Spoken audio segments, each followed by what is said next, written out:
¿Y vamos para arriba o qué? Vamos para arriba. ¿Merece la pena, no? Sí, sí, sí, sí. Esto es el primer Yo tengo sitio. ganas, ya nos has puesto la foto postal esa desde allí. ¿Cuánto cuesta subir en el teleférico? Pues cuesta 34,50 para adultos, y para niños y mayores hay descuento.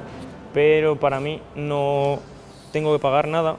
Tengo un abono, vale, durante todo el año, de octubre a septiembre. Ah, mira, qué y bien. es para personas empadronadas en Tirol. Marcos, me he dado cuenta que llevas ahí una cosa que creo que la conocemos todos. Es un regalo de mi hermana, que me regaló esta cinta una vez que fui de visita a España, y la verdad que me hace mucha ilusión porque siempre había querido tener una y siempre la llevo conmigo en la cartera.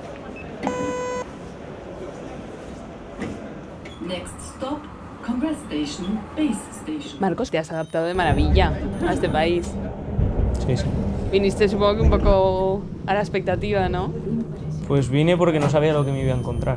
En Austria no sabía lo que me iba a encontrar, y menos en Innsbruck, porque bueno, sabía que aquí había empezado la historia de la selección española, pero no sabía nada más.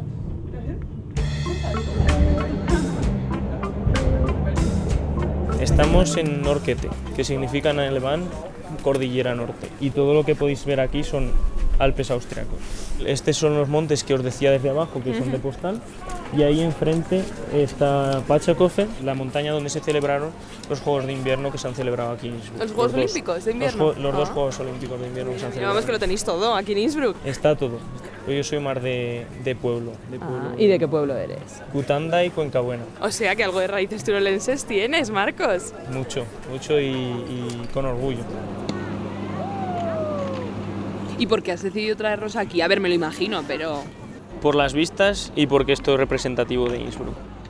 300 kilómetros esquiables de pista en todo Tirol, y bueno, aquí es donde siempre traigo a mis amigos. Oh, hallo, dreimal Almdudler. Ja, danke. Danke. Schon. Vielleicht ist mein Fuß nicht gebrochen. Oye, pues un brindis, ¿ok? Aquí con estas vistas, esta panorámica, que es un Una regalo. maravilla. Salud.